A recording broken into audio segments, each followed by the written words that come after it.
उन्होंने तो मुझे खुद बताया, उन्होंने ये, मैं जन बाजवा से जो मेरी बात हुई मैं आपको वो बता रहा हूँ। खान का कोई पता नहीं 48 घंटे इस बयान पे रहता है कि नहीं। तो अब तो इमरान को पता चल गया ना उसको सिस्टम के अंदर रह के काम करना है। फराह गोगी और बुशरा बीबी इन्होंने कभी किसी दूसरे की इज्जत का ख्याल किया जो एक दूसरे की इज्जत का ख्याल करेंगी? सारों को इमरान ने नाम ले लेके जलील किया, धमकियां दी। अस्सलामुअलैकुम नाज़रीन, आप देख रहे हैं मुबश्शिर लुकमान यूट्यूब चैनल। मैं हूं महविश तबस्सुम। नाज़रीन, खान साहब बार बार ये बात कह रहे हैं कि इंतखाबात की डेट दे दें, अदरवाइज असम्बलियाँ तहलील कर दी जाएंगी। और अब ये बात सामने आई है कि दिसंबर के दूसरे वीक में असम्बलियाँ तहलील कर दी जाएंगी। तहलील करने का फैसला हो गया है सूबाई हुकूमतों को। तो मुबश्शिर साहब, आपको तो ये लगता है कि असम्बलियाँ तहलील नहीं होंगी, लेकिन खान साहब ने तो कह दिया है, दिसंबर के दूसरे वीक का टाइम दे दिया है कि असम्बलियाँ तहलील हो जाएंगी।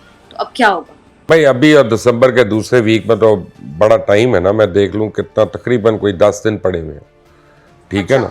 तो 10 दिन में खान साहब तो 24 घंटे में यू टर्न कर लेते हैं, 10 दिन में कैसे नहीं हो सकता? आप ये देखें ना, हर दूसरे दिन परवेज अली भाग भाग के इस्लामाबाद क्यों जा रहे हैं, 2-2 घंटे की मीटिंग्स कर रहे हैं, क्या कर रहे हैं? वो हुकूमत को कह रहा है कि तुम वोट ऑफ नो कॉन्फिडेंस ना लेके आओ, मैं असेंबली भी नहीं टूटने दूंगा, ठीक है ना। और हम खान को टालते रहेंगे। खान ने करना है तो पहले केपी के तोड़ दे, वो तो 100% उसकी है।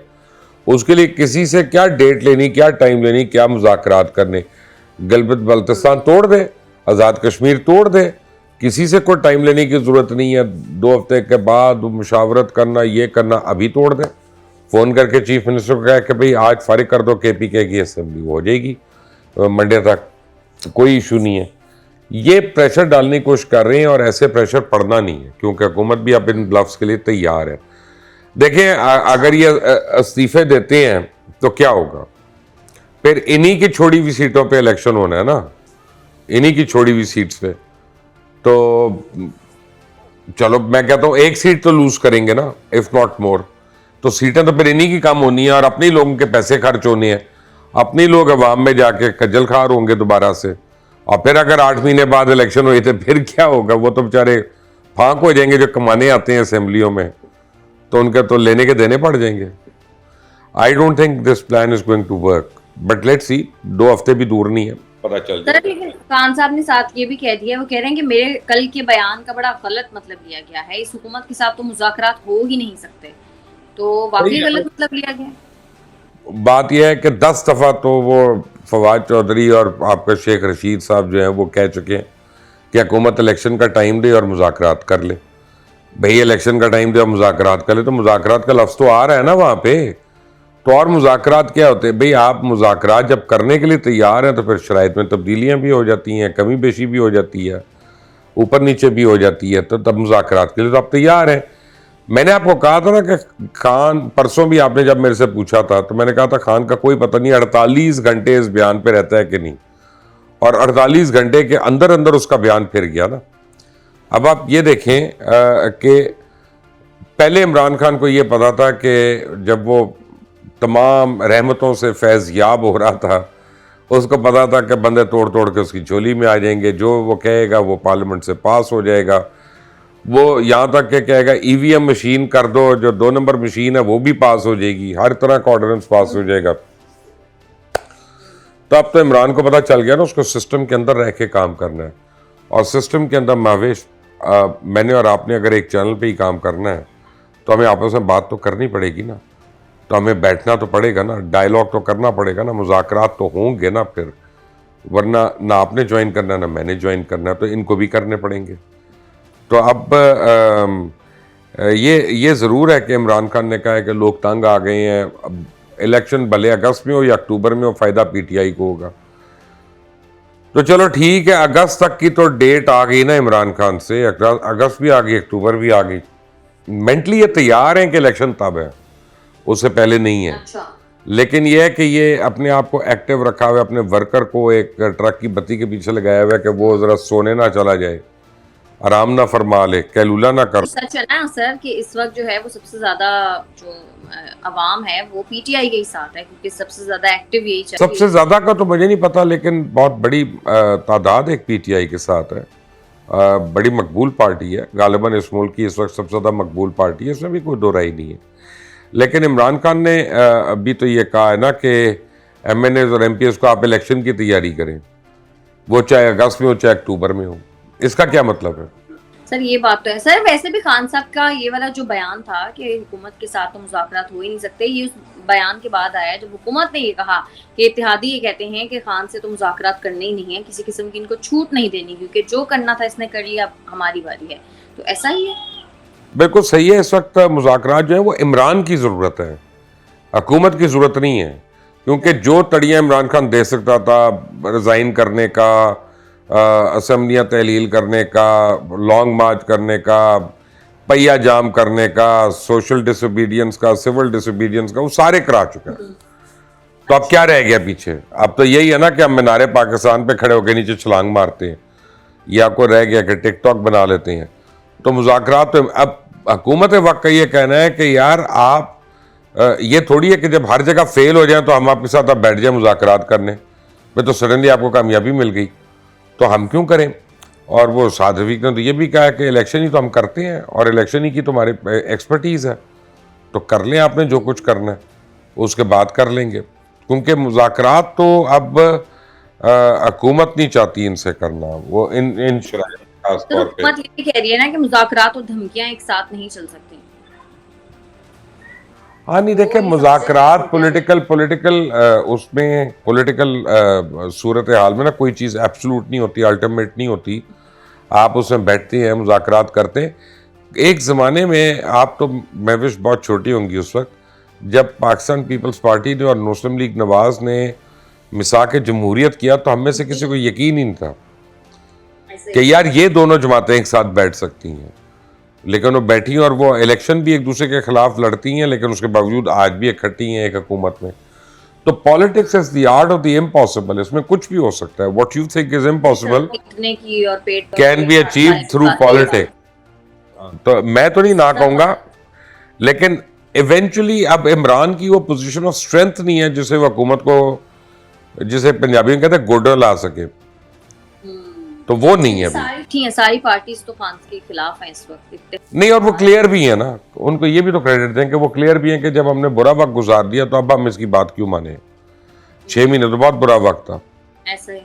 अच्छा सर, अफवाहें ये भी उठ रही हैं कि फराह गोगी और बुशरा बीबी के दरमियान जो माल मता का सारा मामला है उसकी तकसीम पर कोई इख्तलाफ हो गया है और मामला कोर्ट तक पहुंच गया है। सर इस हवाले से क्या खबर है? बात यह है महावेश, जो दोस्तियां अच्छी होती हैं ना पायदार, वो गुर्बत की दोस्तियां होती हैं, गरीबी की दोस्तियां होती हैं। जब दोनों के बीच में माल आ जाए ना, और माल भी कोई एक कारोबार या मुश्तरका कारोबार की वजह से, तो लेन देन के ऊपर हमेशा फड्डा पड़ेगा। ये कोई नई बात नहीं है, अनहोनी बात नहीं है। और फिर इसी के ऊपर तो वो मिसाल बनी हुई है, चोरों को पड़ गए मोर, ठीक है ना। तो अब ये चोरों को मोर पड़ गए, आपस में उन दोनों को समझदार लोग समझा रहे हैं कि उनने ज़्यादा ले लिया, करी नहीं उनने ज़्यादा ले लेता। तो अब ये तो होगा, और ये तो अभी तो जूतों में दाल बटेगी, आप देखिएगा। क्योंकि ये फराह गोगी और बुशरा बीबी, इन्होंने कभी किसी दूसरे की इज्जत का ख्याल किया जो एक दूसरे की इज्जत का ख्याल करेंगी? तो ऑब्वियसली अभी तो बड़ी इन्होंने डर्टी लिनन जो है वो आके अपनी लॉन्ड्री वो धोनी है पब्लिक में, आप फिक्र ना करें। हो जाएगी दोनों की। और भाई खान साहब की वाइफ हैं तो अब मैं कुछ कहना नहीं चाहता, लेकिन खैर चलें, अब आगे वो होगी, बदनामी तो होगी। सर आजम सवाती की जान को खतरा है, खान साहब कह रहे हैं कि इतना जुल्म हो रहा है, उनका कसूर तो बता दें। सवाल करना तो हर जमहूरी बंदे का हक है। गालियां देना भी जमहूरी हक है क्या? सियासी मकासद के लिए झूठे इल्ज़ामात लगाना भी जमहूरी हक है। सिपह सलार को बुरा भला कहना, गालियां देना, वो भी जमहूरी हक है।